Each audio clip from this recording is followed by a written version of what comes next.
relationships that end with definitiveness, arguments that clarify incompatibility, betrayals that sever trust, explicit decisions to stop contact, but most meaningful connections don't conclude this way. They erode gradually, through accumulated small distances that individually seem insignificant but that compound over months and years into separation so complete it becomes difficult to remember when proximity was normal. No single moment marks the transition from friendship to absence, no clear boundary between, "we're still close," and, "we used to be close." Just a slow fade that both parties notice too late to prevent, if they notice at all. Aaron Blake couldn't identify when his friendship with Thomas Nguyen had shifted from active to dormant. There'd been no precipitating incident, no conversation that ended badly, no moment of explicit ending. Just a gradual increase in the space between contacts, days becoming weeks becoming months becoming the kind of silence that felt too substantial to breach casually, too entrenched to address without acknowledging how much time had passed, which itself felt too awkward to contemplate, which made the silence extend further. He was 34 now, sitting in his apartment in a city 3 hours from where he and Thomas had lived during and immediately after university, in a space that reflected his adult life with none of the casual chaos of their shared student accommodations. Everything was organized, clean, deliberately chosen. The furniture matched. The kitchen contained actual cooking equipment rather than just the ramen pot and cereal bowls that had sustained them through their early 20s. Books on shelves were arranged by subject rather than simply shoved wherever they fit. Adult life, successfully executed according to all external metrics. But something had been lost in that execution. Some quality of spontaneity, of unplanned connection, of relationships maintained through proximity and shared circumstance rather than through deliberate scheduling.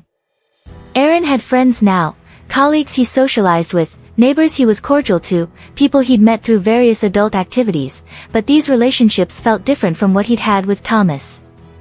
More managed, more conditional, more dependent on maintaining certain performances.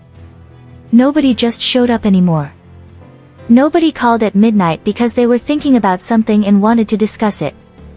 Nobody knew him in the unguarded way Thomas once had. Aaron tried to remember the last time they'd actually spoken. Really spoken, not just exchanged brief messages on birthdays or reactions to social media posts. 2 years ago. 3. The memory wouldn't come into focus, itself evidence of how much time had passed, how normalized the absence had become. There'd been a period of attempting maintenance, planned calls that felt increasingly stilted, messages that took days to respond to, promises to visit that never quite materialized into actual plans. And then even that minimal contact had faded, neither of them quite willing to admit the friendship had lapsed but neither willing to do the work of actively maintaining it. Thomas Nguyen existed now primarily as digital presence, a profile Aaron occasionally scrolled past, updates about professional achievements and relationship milestones and the curated highlights of a life Aaron no longer had direct access to. He'd see photos of Thomas with people Aaron didn't recognize, at places they'd never been together, living a trajectory that had diverged completely from the shared path they'd once been on. Sometimes he'd start to comment, then delete the draft, uncertain whether casual engagement would be welcome or weird given how long they'd been out of real contact. The friendship had been important once. Central, even. They'd met during university orientation, randomly assigned as roommates in student housing, and had discovered compatibility that went beyond just tolerating each other's presence in shared space. They'd talk for hours about everything, philosophy and politics and their fears about the future, relationships and failures and the gap between who they were and who they wanted to become. They'd studied together not because they were in the same programs, Aaron was studying economics, Thomas computer science, but because parallel presence was comfortable, because existing in the same space felt natural even when they weren't interacting directly. After graduation, they'd shared an apartment for 3 years while establishing their respective careers. Thomas had worked at a tech startup, building software Aaron didn't fully understand but admired anyway. Aaron had started in financial services, learning to navigate corporate culture and professional expectations. They'd maintained the easy cohabitation of university, splitting rent and groceries and the various logistics of adult life while still having time for the long conversations that had always characterized their relationship. Different work schedules had sometimes meant they'd only see each other in passing, but the foundation felt solid, permanent, not something that required conscious maintenance. Then Aaron's company had offered him a position in their regional office, a promotion he couldn't reasonably refuse, in a city 3 hours away. The move had been framed as temporary, just a couple years to build experience, but both of them had probably known it was more permanent than that once established in a new city Aaron was unlikely to return. They'd maintained optimism anyway, had promised to visit regularly, had assumed the friendship would survive geographical separation the way it had survived different academic programs and work schedules. For a while, that assumption had seemed correct. They'd done video calls most weeks, had managed visits every few months, had maintained enough contact to feel connected despite the distance. But gradually the calls became less frequent, skipped 1 week because of work deadline, then another because of family obligation, then a third because the gap made restarting feel awkward, then enough time had passed that reaching out felt like it required explanation for why it had been so long. Aaron remembered one specific missed call that felt emblematic of the decline. Thomas had called on a Tuesday evening about a year after Aaron's move. Aaron had been in a work dinner, had silenced his phone, had intended to call back but then forgotten until the next morning when it felt too late. He'd texted instead, "Sorry, was in meeting, call you this weekend?" And Thomas had responded, "No worries," and they'd both let the weekend pass without following up. Just one missed connection among many, but it had established a pattern, plans made vaguely and not executed, obligations acknowledged but not fulfilled, good intentions that never quite materialized into actual contact. Neither of them had explicitly decided to stop being friends. They'd just stopped doing the things that sustained friendship, had allowed passive drift to replace active maintenance, had both assumed the other person was fine with the decreasing contact rather than asking whether that assumption was accurate. Now, 3 years after that slow fade had begun in earnest, Aaron found himself thinking about Thomas with increasing frequency. Not dramatic intrusive thoughts, just background awareness of absence, recognition that something valuable had been lost through inattention rather than conflict. He'd be reading something and think, Thomas would find this interesting, and then remember they weren't in the habit of sharing things anymore. He'd have a problem at work and realize Thomas would probably have useful perspective and then remember they weren't in the habit of seeking advice from each other anymore. Small moments of noticing the gap where their friendship used to be. What Aaron didn't know, couldn't know without asking, which he wasn't doing, was that Thomas was experiencing parallel awareness of their friendship's dissolution. That Thomas also scrolled past Aaron's posts with a complicated mix of interest and hesitation about whether commenting would be welcome or weird. That Thomas also had moments of wanting to share things and then remembering they weren't in contact anymore. That Thomas had his own catalog of missed connections and abandoned intentions to reach out. Thomas was living in the same city where he and Aaron had shared that post-university apartment, now in a different place with his girlfriend of 2 years, a woman Aaron had never met despite her being significant presence in Thomas's life. His career had progressed, he was lead developer now at a different company, managing a small team, doing work he found more interesting than what he'd been doing when he and Aaron had lived together. His life had filled with new people and patterns, relationships that had developed to fill the space left by Aaron's absence. But he thought about Aaron often. Not constantly, not obsessively, just regularly, the way you think about people who mattered to you and still matter in some unresolved way. He'd see something that Aaron would have had opinion about and find himself mentally composing the message he wouldn't send. He'd have success at work and think about calling Aaron to share it and then remember they weren't in the habit of that kind of sharing anymore. The friendship existed in his mind as something simultaneously present and absent, still important but no longer active. Thomas had drafted messages several times. On Aaron's birthday 2 years ago, "Hey man, happy birthday, hope things are good," which he deleted as insufficient, too casual for the gap it would be bridging. When his grandmother died, wanting to tell Aaron, who'd met her multiple times during university, who'd understand the loss in ways his newer friends wouldn't, but not wanting to re-establish contact through grief, not wanting Aaron to feel obligated to provide comfort after so long without communication. When he'd gotten promoted, wanting to share the success with someone who knew how hard he'd worked, but not wanting it to seem like bragging or like he was only reaching out because things were going well. He'd also developed a narrative about why the friendship had faded. Aaron had moved on, moved literally to a new city but also figuratively to a life that probably didn't have space for old connections. Aaron's social media showed professional networking, expensive restaurants, the trappings of career success that Thomas associated with people who'd outgrown their origins. It was easier to assume Aaron had deliberately moved away from their friendship than to consider that maybe the distance was mutual, was something they'd both allowed to happen through accumulated inattention. On a Thursday evening in March, Thomas's girlfriend asked about Aaron. She'd been looking at photos from Thomas's university days, had noted how many included this person who Thomas never mentioned, had asked about their history. "We were really close," Thomas said, and heard how past tense made it sound finished rather than just paused. "Lived together for years. Just, you know. Lost touch. Have you tried reaching out?" she asked with the straightforwardness of someone who didn't fully understand the weight of years of silence, the awkwardness of attempting to breach that silence. "It's been too long," Thomas said. "He's doing his thing, I'm doing mine. Probably for the best."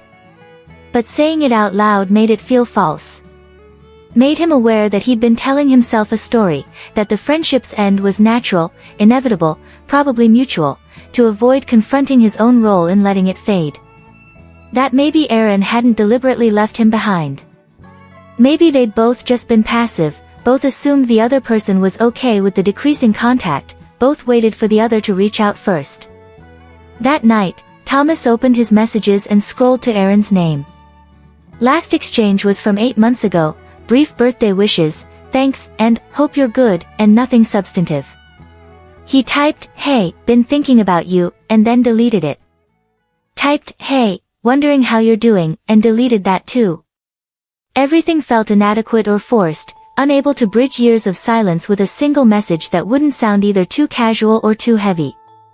He closed the app without sending anything, told himself he'd try again tomorrow with better words, knowing tomorrow he probably wouldn't try at all. Aaron was sitting in a cafe on a Saturday afternoon, working on his laptop, nominally work but actually just occupying time, filling the hours of a weekend that stretched empty when you lived alone and didn't have plans. The cafe was moderately crowded, Saturday regulars scattered among tables, the pleasant ambient noise of other people's conversations and the espresso machine's hiss. At the table next to him, 2 men were laughing. Not quietly, the kind of unself-conscious loud laughter that comes from complete comfort with another person, from years of shared jokes and reference points. They were probably in their 40s, had the appearance of people who'd known each other a long time, were sharing some story that was funnier in its telling than its content, deriving joy from the shared experience rather than from the narrative itself. Aaron found himself watching them, not intentionally, not staring, just aware of their interaction in his peripheral attention. The way they interrupted each other to add details. The way they laughed at shared memories rather than at the story itself. The way they existed in each other's presence without any apparent self-consciousness or performance. The easy intimacy of long friendship, maintained through time and sustained attention. Something tightened in Aaron's chest. Not jealousy exactly, but recognition. Recognition of what he'd once had with Thomas and no longer had with anyone. Recognition of a quality of connection he'd lost without noticing it was disappearing, had let fade through simple inattention. Recognition that the friendships he'd built in this new city, cordial, pleasant, perfectly adequate, didn't have what those men had, what he and Thomas had once had, history and depth and the ease that comes from knowing someone well enough that you don't have to explain context for every reference. He'd been telling himself he was fine. That adult life naturally involved fewer deep friendships, that professional success required certain sacrifices, that the distance with Thomas was just normal evolution of people whose lives had diverged. But watching those 2 men laugh together, Aaron felt the hollowness of those rationalizations. He wasn't fine. He'd lost something valuable, had let it slip away through passivity, and the friendships he'd built since, while fine for surface needs, didn't come close to replacing what he'd lost. That evening, alone in his apartment, Aaron opened his phone to Thomas's contact. No unread messages, no missed calls. Just space. 3 years of space, filled with all the things they could have shared and hadn't. All the conversations that could have happened but didn't. All the moments where either of them could have reached out and hadn't. Aaron typed, "Hey. I was thinking about you." The message felt insufficient, too casual for 3 years of silence, too brief to convey what he actually wanted to say, which was approximately, "I'm sorry we lost touch, I've missed having you in my life, I've been too cowardly or too proud or too uncertain to reach out sooner, I'm reaching out now because I watched two strangers laugh together and it made me realize how much I've lost by letting our friendship fade." But sending that would be too much, too heavy, would put too much pressure on Thomas to respond in kind. So he sent the brief version and waited, phone in hand, aware that Thomas might not respond at all or might respond with equal brevity that maintained the distance rather than bridging it. The reply came 7 minutes later, "Me too." For a long time. For words that contained acknowledgement, reciprocity, and suggestion that Thomas had also been thinking about the gap between them, had also been navigating the awkwardness of not knowing how to breach it. Aaron read the message multiple times, analyzing tone, trying to determine whether Thomas was actually interested in reconnecting or just being polite. He typed, "Want to meet sometime? I could drive down." Another wait, longer this time. Aaron watched the typing indicator appear and disappear several times, imagining Thomas crafting and deleting responses, navigating the same uncertainty Aaron was feeling. Finally, "Yes. I'd like that." They made plans with the careful tentativeness of people trying to rebuild something fragile, trying to find each other after years of distance. Agreed on a weekend 3 weeks out, enough time that neither could feel pressured, far enough away that Aaron could back out if he lost courage, soon enough that it wouldn't just be more postponement. Those 3 weeks passed with occasional messages, brief exchanges that felt like tentative bridge building, neither wanting to presume too much connection but both wanting to establish that the meeting would actually happen. Thomas sent a photo of the cafe where they'd spent countless hours during university, now renovated but recognizable. Aaron sent a song that had been popular when they'd lived together, a nostalgia artifact that served as shorthand for shared history. The messages were easier than Aaron had expected and harder than he'd hoped, easy in that Thomas responded promptly and warmly, hard in that they revealed how much distance had actually accumulated, how much had happened in both their lives that the other didn't know about, how much context would need to be rebuilt. Aaron drove down on a Saturday morning, leaving early to avoid traffic, taking a route he hadn't traveled in 2 years. The city where Thomas lived was also the city where they'd both lived during their early 20s, and returning felt strange, familiar landmarks surrounded by changes, the sensation of simultaneously knowing a place intimately and finding it alien. They'd agreed to meet at a park, neither had suggested their old cafe or the apartment they'd shared or any of the specific locations with dense shared history, choosing instead neutral ground that wouldn't carry quite as much weight. Aaron arrived first, parked, sat in his car for 5 minutes gathering courage, aware that this meeting could go several ways, easy rekindling of what they'd had, awkward confirmation that they'd grown too far apart to reconnect, or something in between that left them uncertain about next steps. Thomas arrived exactly on time, pulled into the spot next to Aaron's car. They got out simultaneously, stood in the parking lot with an awkwardness that would have been unthinkable 5 years ago, when they'd been comfortable enough to exist in silence without it feeling weighted. "Hey," Aaron said. "Hey," Thomas replied. They'd both aged in visible ways. Thomas's hairline had receded slightly, Aaron had gained weight in the way people do when they stop being naturally active and start being sedentary. But mostly they looked like themselves, recognizable, familiar in ways that made the years of separation feel simultaneously substantial and irrelevant. They started walking through the park without discussing destination, just moving because movement felt easier than standing still. The conversation started with safe topics, work, weather, traffic on Aaron's drive down. Surface-level exchange that could have been between acquaintances, not people who'd once been close enough that they didn't need conversation to feel connected. But gradually, as they walked and the initial tension eased slightly, the conversation deepened. Thomas mentioned his girlfriend, and Aaron asked about her not perfunctorily but with genuine interest, aware he knew nothing about this relationship that had apparently been significant for years. Aaron mentioned his job's increasing demands, and Thomas recognized the frustration underneath the professional description, picked up on tone in ways that suggested their ability to read each other hadn't completely atrophied despite the distance. They found a bench and sat. The park around them was Saturday afternoon busy, families, joggers, people playing with dogs, but they existed in their own bubble of conversation, working through the accumulated distance with care.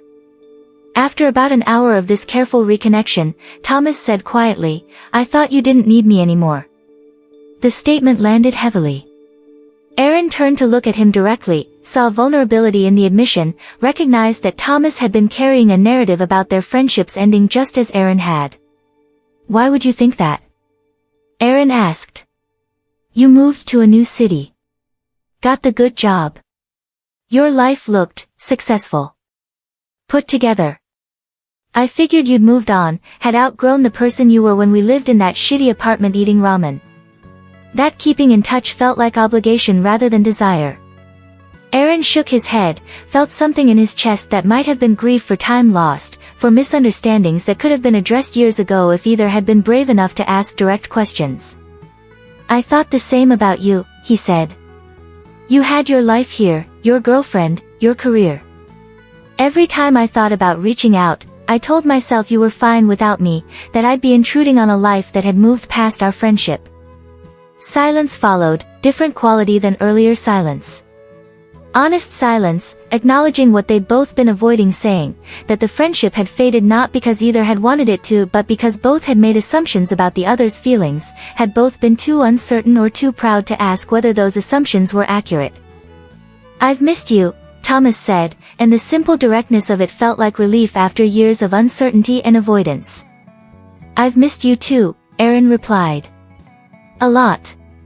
Probably should have said something sooner instead of just letting years pass."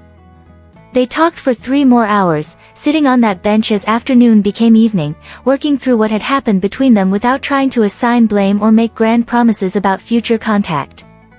They acknowledged the distance, both geographical and relational, and acknowledged that bridging it would require intention they hadn't managed to maintain before. But they also acknowledged that despite the years, despite the separate lives they'd built, something remained.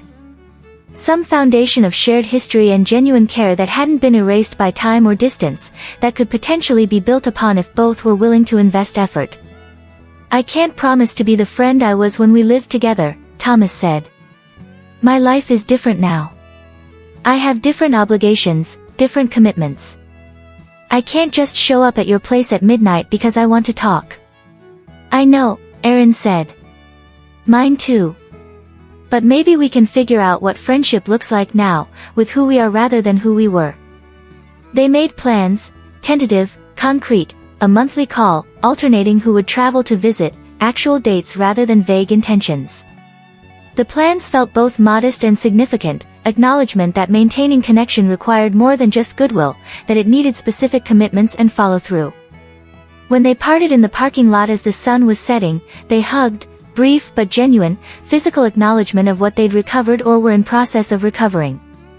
Aaron drove home feeling something he hadn't felt in years, a sense that he wasn't quite as alone, that the friendship he'd thought was irretrievably lost might actually be salvageable, that the mistake of letting it fade could potentially be corrected even if it couldn't be undone.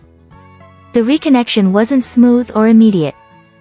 They maintained the monthly calls, but sometimes they were awkward, both still finding their rhythm, still uncertain about boundaries and expectations. The visits happened but required significant logistical coordination, neither could just show up anymore, everything needed planning and scheduling and negotiation around other obligations. But they kept showing up. Kept making the effort even when it would have been easier to let things slide back into distance. Kept choosing active maintenance over passive drift. Aaron met Thomas's girlfriend on the second visit. She was warm, clearly interested in understanding this friendship that Thomas had described as important, asked questions about their history without being intrusive. Aaron could see why Thomas was with her, could see ways she complimented him that Aaron never would have. It was different from when they'd lived together, when their lives had been more intertwined, but it was its own kind of valuable. Thomas visited Aaron's city and saw the life Aaron had built there. Met some of Aaron's colleagues, saw his apartment, got glimpses into the daily existence that Thomas had only known through occasional social media posts. He could see that Aaron's life wasn't just professional success without depth, could see that Aaron was still struggling with many of the same uncertainties they discussed years ago, just in adult contexts rather than university ones. 6 months after reconnecting, during one of their monthly calls, Aaron said something that had been building in his awareness. I think we were both waiting for the other person to maintain the friendship. Both assuming it was the other's responsibility to reach out, to make plans, to bridge the distance. Yeah, Thomas agreed. Neither of us wanted to be the one who cared more. So we both pretended we cared less until we'd created what we were afraid of. It wasn't profound insight, probably obvious to anyone observing from outside, but articulating it felt important. Felt like naming the dynamic that had contributed to their friendship's fade, which made it less likely to repeat. They were building something different now. Not the effortless intimacy of their early 20s, not the constant presence that had characterized their shared living situation. But something that acknowledged their current lives while honoring their shared history. Something that required work but felt worth the work. A year after reconnecting, Aaron was offered a different position that would move him back to Thomas's city. Not the same neighborhood, not a return to their old life, but proximity that would make in-person connection much easier. When he told Thomas about the opportunity, Thomas's response was immediate: take it. Not for me, but if part of the calculus is whether you'd have support here, you would. Aaron took the position.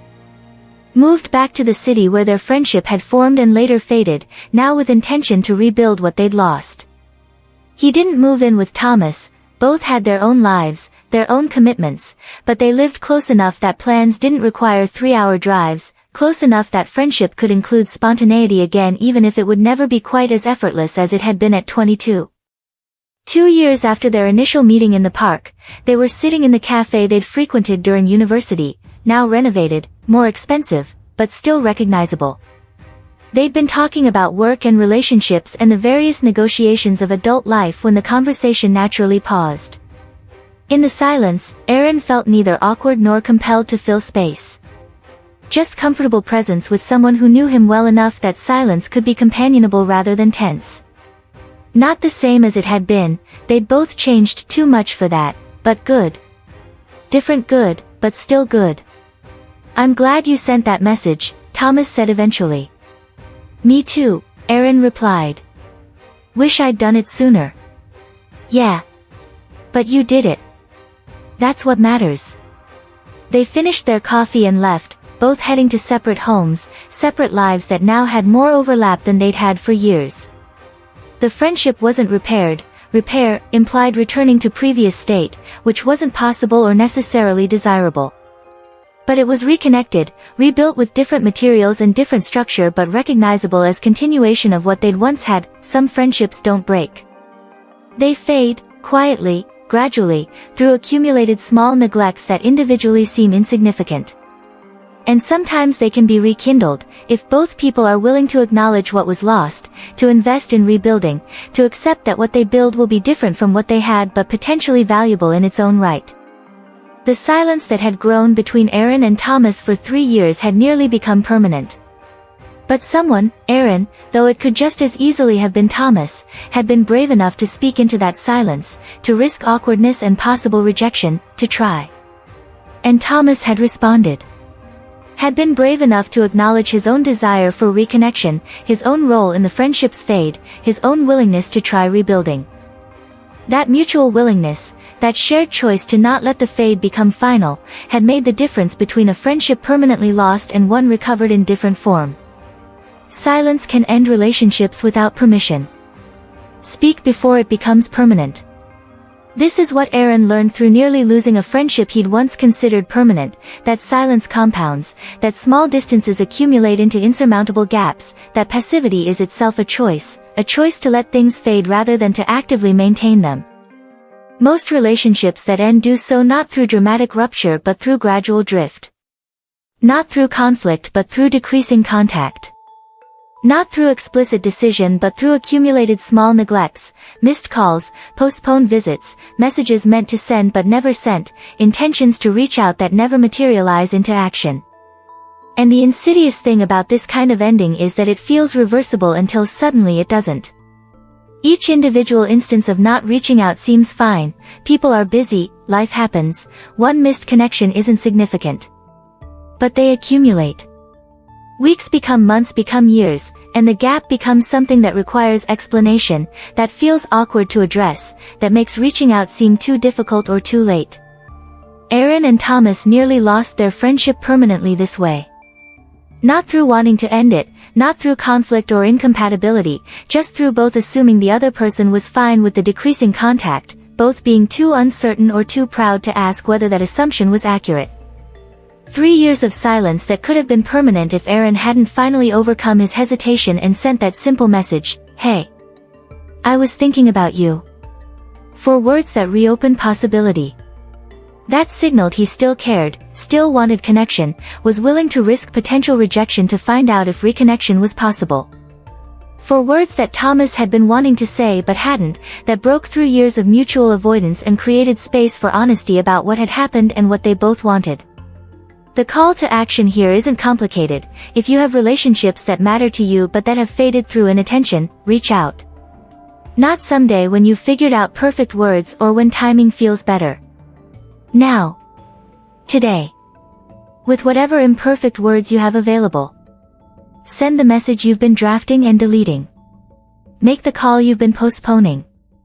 Acknowledge the distance that's grown and express your desire to bridge it.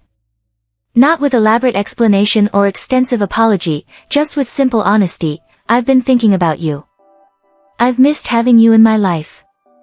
I'd like to reconnect if you're interested." The response might be lukewarm or might reveal the relationship has changed too much to recover. That's possible. That's a risk. But the alternative, continuing to let silence compound until it becomes permanent, guarantees loss rather than risking it. Most people who've lost important friendships to drift regret the loss but don't do anything about it because it feels too late, too awkward, too uncertain.